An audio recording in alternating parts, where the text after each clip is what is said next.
করার পরিকল্পনা নিয়েছেন, যদি একটু বলতেন। জি, আলহামদুলিল্লাহ। আপনারা জানেন যে আসন্ন ত্রয়োদশ জাতীয় সংসদ নির্বাচনে হবিগঞ্জ ৪ চুনারঘাট মাধবপুর থেকে বৃহত্তর শ্রেণীর জোট আমাকে মোমবাতি প্রতীকে মনোনয়ন দিয়েছেন। আলহামদুলিল্লাহ, যদি আল্লাহ পাক আমাকে মেহেরবানি করেন, আমি যদি আসন্ন নির্বাচনে যদি বিজয়ী হতে পারি, তাহলে অবশ্যই সর্বপ্রথম সামাজিকভাবে যে মানুষ ধর্মবর্ণ নির্বিশেষে যে তারা বৈষম্যের শিকার, অবশ্যই সেই বৈষম্য দূর করে একটি সম্প্রীতির চুনারঘাটের মাধবপুর গঠন করতে চাই। পাশাপাশি চা শ্রমিকরা চা শ্রমিকদের বিশেষ করে তাদের শিক্ষা, স্বাস্থ্য এবং আমি শুধু দেশবাসীকে জানাতে চাই যে চা শ্রমিকের সন্তানরাও আরও এই দেশে ম্যাজিস্ট্রেট বিভিন্ন ধরনের শিক্ষা গ্রহণ করে তারা কিন্তু রাষ্ট্রের বিভিন্ন গুরুত্বপূর্ণ জায়গায় কিন্তু যাওয়ার সুযোগ আছে।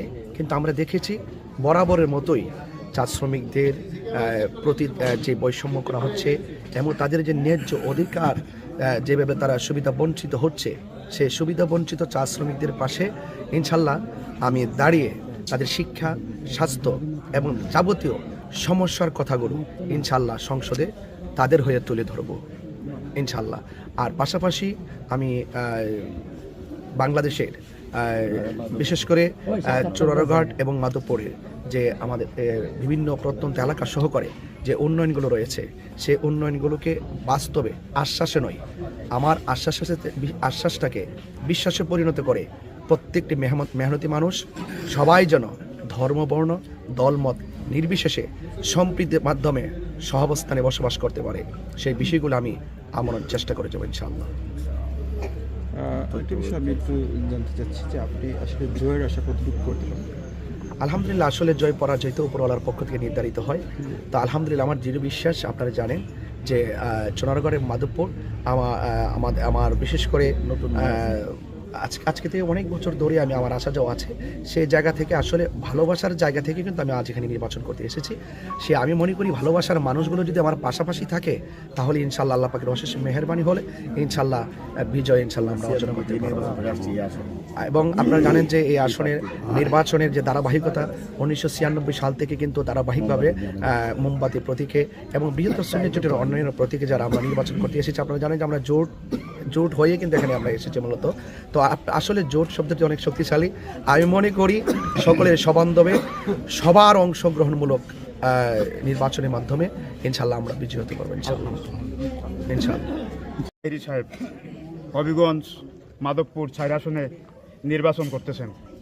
আমরা এই পর্যন্ত দেখতেছি যে ওনার পদচারণায় এবং এর আগ থেকেই মানুষ ওনাকে চাচ্ছে এবং যেদিকে উনি যাচ্ছেন এদিকে শুধু মোমবাতির জয় আর জয়। আলহামদুলিল্লাহ, আমরা বিশ্বাস করি যে এদেশের মানুষ যদি ভোটাধিকার প্রয়োগ করে, আমাদের সামনে যদি কোনো বাধা বিপত্তি না আসে, ইনশাল্লাহ মোমবাতির জয় চুনারঘাটে এবং মাধবপুরে হবেই হবে ইনশাল্লাহ। ঠিক আছে, অনেক সুন্দর হয়েছে। আরেকজন দিন। আসসালামু আলাইকুম। আমরা সোনারঘাট মাধবপুরে একজন যোগ্য নেতৃত্ব পেয়েছি, যিনি বাংলার টেকনাফ থেকে তেঁতুলিয়া রূপসা থেকে পাতুরিয়া সবাই যাকে চিনে এবং সবাই যাকে সাপোর্ট করে, এমন একজন লক্ষ লক্ষ ইয়াং জেনারেশন একজন আইডল মুফতি গিয়াসউদ্দিন তাহিরি সাহেব। আজকে ওনাকে পেয়ে আমরা আপামর জনতা স্বতঃস্ফূর্তভাবে আজকে সবাই খুশি। নির্বাচনের একটা জয় জয়কার মানুষের মধ্যে সৃষ্টি হয়েছে। আমাদের একটা বিশ্বাস, সেই 12 তারিখের মানুষের অপেক্ষা করতেছে। সেই দিন 12 তারিখ ম্যান্ডেট দিয়েই মোমবাতি প্রতীক চিহ্নের মুফতি গিয়াসউদ্দিন তাহিরিকে বিজয়ের পতাকা গড়ে মানুষের শান্তির ফয়সালা ইনশাল্লাহ হয়ে যাবে। আমরা আশাবাদী প্রত্যেকের ঘরে ঘরে শান্তি নেমে আসবে। ওনাকে ভোট দিলে জানমাল নিরাপদ থাকবে। আপনি বলেন। দেশবাসীকে, বিশেষ করে চুনারঘাট মাধবপুরের সর্বস্তরের জনগণকে আমরা দেখতেছি বর্তমানে ত্রয়োদশ নির্বাচনের যে প্রচারণা চতুর্দিকে চলতেছে। আমরা সাধারণ ভোটার হিসেবে আমরা লক্ষ্য করছি রাস্তাঘাটে চলাচলে, বিশেষ করে সিএনজিতে যখন চলি, গাড়ি ঘোড়ায় চলি, তখন একজন আরেকজনের সাথে বলা বলি যখন করে, তখন আমরা দেখতেছি যে বিভিন্ন দলের পাশাপাশি মোমবাতি অর্থাৎ মুফতি গিয়াসউদ্দিন তাহিরি সাহেবের বিষয়টাও অত্যধিক আলোচনা চলে আসছে। আমরা অনেক অন্য ধর্মের ভাইয়েরা, আমি গতকালকেও এক সিএনজিতে বসা, ইনি বলতেছেন না তাহিরি সাহেব তো জনগণের জন্য অত্যন্ত কাছাকাছি মানুষ, এবং জনবান্ধব মানুষ।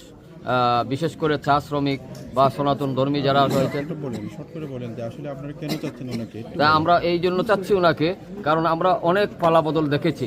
একজন আলিম হিসাবে ধর্ম এবং সামাজিকতা, রাষ্ট্রীয় এবং জানমালের নিরাপত্তার ব্যাপারে আমরা আশা করতেছি যে ওনার কাছে অত্যন্ত ইনসাফ ভিত্তিক একটা সমাজ চুনারগড় মাধবপুর প্রতিষ্ঠিত হবে এবং উনি ঘুষ, দুর্নীতি, রাহাজানি বা নিজের পকেটে রাখার মতন এই জাতীয় মানসিকতা হবে না। যেহেতু উনি একজন ফেমাস মানুষ, ওনার চতুর্দিক থেকে ভালো অবস্থান রয়েছে, উনি দেশবাসীর, আমাদের চুনারগড় মাধবপুরের যথেষ্ট খেদমত করবেন, এটা এই বিশ্বাস করি। ধন্যবাদ।